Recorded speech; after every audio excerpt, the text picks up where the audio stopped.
નમસ્કાર મિત્રો, આણંદપુરના એક ખૂણામાં ઝૂંપડા જેવા માત્ર 3 મકાનો પોતાના દેખાવથી આવતા જતાનું લક્ષ ખેંચી રહેતા. જૂની ખખડધજ આંબલી 3 મકાનોને ઢાંકતી. ચારે તરફ ગટરની દુર્ગંધ છૂટતી અને ધૂળના ગોટા ઉડતા. પતરાના પાટિયાના અને ગુણિયાના એમ અને કરંગી થીગડા મારેલી ખિડકી ખુલ્લી રહેતી. અંદર એક ફાટેલ તૂટેલ સાદડી પર ઝૂમો ભીસતી પોતાનો હોકો ગગડાવતો બેઠો હોય. ઝૂમાએ સોના રૂપાના વાસણથી માંડીને ઠીકરાની ફૂટેલી હાંડલી સુધી બધી તડકા છાયા જોઈ લીધા હતા. જન્મ્યો ત્યારે શ્રીમંત મા બાપને ત્યાં એક હાથમાંથી બીજા હાથમાં ફર્યા કરતો. હજી એને સાંભળતું હશે કે પોતે 10 વર્ષનો થયો ત્યારે હાથી પર બેસીને પરણવા નીકળેલો. એ વખતે તેણે શોખની ખાતર એક પાડો પાળેલો. આજ અનેક રંગો જોયા પછી બંને જણા વેણુ અને ઝૂમો સાથે રહેતા. વેણું નામ વિચિત્ર હતું, પણ જ્યારે પૈસાની છોડ આગણે રેલાતી ત્યારે ઝૂમાને અનેક મિત્રો હતા. તેમાંથી કોઈક સાહિત્ય રસિક હિન્દુ મિત્રે પાડાને આવું કુમળું વેણુ જેવું નામ આપી દીધેલું. પછી તો એ ચાલ્યો.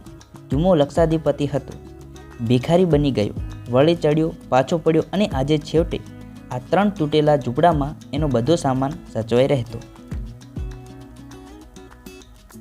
એકમાં વેણું બાંધતું, વચ્ચે બારણું હતું, તેમાંથી શેઠને નોકર આખો દિવસ એકબીજાની સામે જોઈને બેસી રહેતા. અને ત્રીજા ઝૂંપડામાં ઘાસ ભરાતું. અનેક મિત્રો આવ્યા ગયા, મળ્યા અને ટક્યા માત્ર ઝૂમો અને વેણું. બાળપણથી જ આજ સુધી અખંડ રહ્યા હતા. આજ સુધી હવે વેણુની પીઠ ઉપર મોટી મોટી મશક ભરીને ઝૂમો સવારના 5 વાગ્યામાં નીકળતો. વેણુની ઘંટડી ધીમે વાગતી હોય તે પાછળ ઝૂમો એકાદ ગઝલ કે ગીત લલકારતો ચાલ્યો જતો હોય. બારણે પાણી ભરી દીધા પછી શેઠને નોકર બંને પાછા વળતા. ઝૂમાએ 1 પૈસાના ગાજર કે બહુ તો ટમેટા કે ભાજી પોતાના શાક માટે અને બાથ ભરીને ગદબ જેણે વેણુ પાછળથી ખાતો આવતો હોય પાડા માટે લીધા હોય. બસ આ હંમેશની ખરીદી. આ જીવનને આટલું કામ એથી વધુ ક્યારેય કરવું નહીં. કોઈ વધુ કામ આપે તો લેવો નહીં, ને ઘરાક હોય તેમાંથી ઘટે તો બીજાને ઘરાક થવા કહેવું નહીં. બપોર પછી માંડીને છેક સાંજ સુધી ઝૂમો હોકો ગગડાવ્યા કરતો અને તેના સંગીતમાં લીન થતો હોય તેમ પેલો પાડો પણ માખીને ઉડાડવા કાન ફફડાવતો, આંખ મીચીને ઊભો હોય કે જાગતો સૂતો હોય. શેઠને નોકર બપોરથી સાંજ સુધી સામસામે એકબીજાને નિહાળ્યા કરતા. છેક સાંજે બંને મિત્રો ફરવા નીકળતા અને નદીના કાંઠા સુધી જઈ પાછા વળતા. વખતે સવારે કામ થોડું હોય તો સવારે પણ નીકળી પડતા. એક દિવસ સવારે 5 વાગે આ પ્રમાણે બંને ફરવા નીકળ્યા. ઝૂમાને વિચાર હતો કે પાડો થોડો ઘણો ચરે તો સારું, પણ વેણુને એમ લાગ્યું કે એમ બહાર ખાતા ફરવું એ ગુરુસ્થાનના લક્ષણ નહીં. એટલે ઝૂમો ખખડાવવાનું કરે તો પણ પાડો રણકીને સામે ઊભો રહે અને ના નહીં ખાઉં એમ સ્પષ્ટ સંભળાવી દે. અને ઝૂમો થાક્યો, ચાલ ત્યારે ઘેર જઈને ખાજે, તને પણ લાડ કરવાની ટેવ પડી છે. વિજય થયો હોય તેમ પાડો આનંદમાં રણક્યો. પોતાના પૂંછડાને બરડા પર પછાડ્યું ઝૂમાની સામે જોઈ કાન ફફડાવીને રણક કરતો તે ચાલ્યો. જીતના આનંદમાં પહેલાં તો એ થોડુંક દોડ્યો. જો હવે પાછું વાળું કે દોડવાનું છે, ઝૂમાએ મોટેથી ઠપકાની બૂમ પાડી. પણ તે પહેલાં વેણુ તો રસ્તે ચડી ગયો હતો. રસ્તામાં આડે રેલવેની સડક હતી. જરાક ઉતાવળે ચાલતા પાડાનો પગ રેલના 2 પાટાની વચ્ચે આવી ગયો.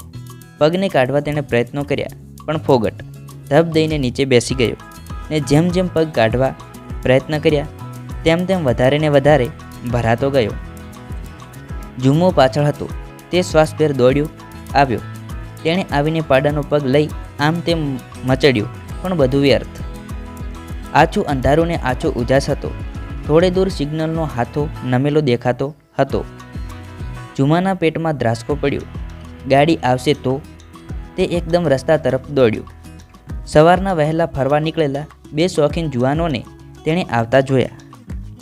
તેમના એક એક હાથમાં નેતરની સોટીઓ ઉછળતી હતી અને ખુશનુમા હવા લેવા માથા પરથી ટોપીઓ ઉતારી બીજા હાથમાં લઈ લીધી હતી. ગાંડો દોડે તેમ ઝુમ્મો દોડ્યો. એ ભાઈ સાહેબ, મારો વે, મારો પાડો, અબ ઘડી કપાઈ જશે. જુઓ પણ જુઓ, પાટામાં સપડાયો છે. બંને જણાએ ઝુમ્માએ દેખાડ્યું ત્યાં જોયું. કંઈક કાળું કાળું તરફડતું લાગ્યું. શું છે? મારો વેણું પાડો.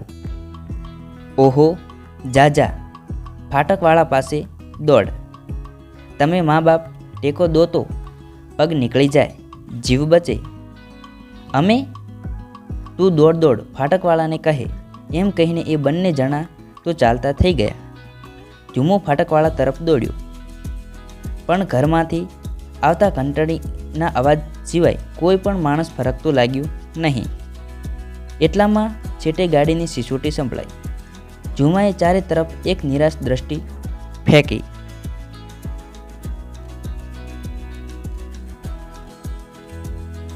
પણ માણસનું કોઈ છૈયું સરખું એ ચણાયું નહીં. ઝપાટા બંધ સિગ્નલના થાંભલા તરફ દોડ્યું. સાંકળ ખેંચી. ઘંટીના અવાજમાં તેનો સાદ સંભળાય તેમ હતું નહીં. તેણે જોરથી બારણામાં પાટું માર્યું. એ કોણ? એ ચાલો ભાઈ બહેન, સિગ્નલ ફેરવો, મારું જાનવર કપાઈ જશે. ઘેર કોઈ ભાઈ માણસ નથી, બસ આટલા બેદરકાર. જવાબની સાથે જ ઘંટી ફરીથી ગાજવા માંડી. હવે ટ્રેનનો અવાજ પણ સ્પષ્ટ સંભળાવા લાગ્યો. દોડો દોડો, મારું જનાવર કપાય છે. ઝુમ્માએ હતું એટલું બળ કરીને ચીસ પાડી, પણ એના કર્કશ પડઘા સિવાય શાંતિ જેવી હતી તેવી જ રહી. ઝુમ્માએ આકાશ તરફ જોયું. છેલ્લો તારો આથમતો હતો. અજવાળું વધવાને બદલે ધુમ્મસ પથરાતું હતું. ગાડીનો અવાજ તદ્દન નજીક આવતો હતો. તેણે પોતાની લાકડી ફેંકી દીધી. યા પરવરદિગાર, તેણે મોટેથી બૂમ પાડી. એટલું બોલીને ઝુમ્મો એકદમ દોડ્યો. વ્યર્થ મહેનત પછી વેણુ થાકીને હાંફતો પડ્યો હતો. તેની ગોદમાં તે ભરાઈ બેઠો. વેણુએ તેને શાંત રીતે ખંજવાળ્યા કર્યું. દોસ્ત, ભાઈ, વેણુ, આપણે બંને સાથે છીએ હો. અને એમ કહીને ઝુમ્મો છેક તેના પગ પાસે પડ્યો. દર પળે ટ્રેનના ધબકારા વધ્યા. સિસોટી પર સિસોટી થઈ. જોશબંધ ફરતા પૈડા સંભળાયા. ઝુમ્મો વેણુને ભેટે પડ્યો, પણ જેવી ગાડી છેક નજીક આવી કે તરત જ પોતે બેભાન થાય તે પહેલાં વેણુએ માથું ઉંચક્યું અને પોતાના શેઠને બચાવવા એક ઝપાટે માથું મારીને તેને પાટાથી દૂર ફેંકી દીધો. વેણુ પર થઈને આખી ટ્રેન ચાલી ગઈ. તેના ધગધગતા લોહીના પ્રવાહથી ઝુમ્માનું કેડિયું ભીંજાઈ ગયું. તેને કળ વળીને બેઠો થયો ત્યારે લોહીના ખાબુચિયામાં ઢંકાયેલા થોડા છૂટાછવાયા ભાગ સિવાય તેના પ્યારા મિત્ર વેણુનું કાંઈ પણ નામ નિશાન રહ્યું ન હતું. હજી પણ હંમેશા ઝુમ્મો સવારમાં જ એકલો અશાંત એ રસ્તે ફૂલ લઈને આવતો દેખાય છે અને એક માનીતા પથ્થર પર ફૂલ મૂકીને વેણુ વેણુ વેણુ એમ 3 બૂમ પાડીને ચાલ્યો જાય છે. જો તમને અમારો આ વિડીયો ગમ્યો હોય તો ચેનલને શેર, સબસ્ક્રાઈબ અને લાઈક કરવા વિનંતી.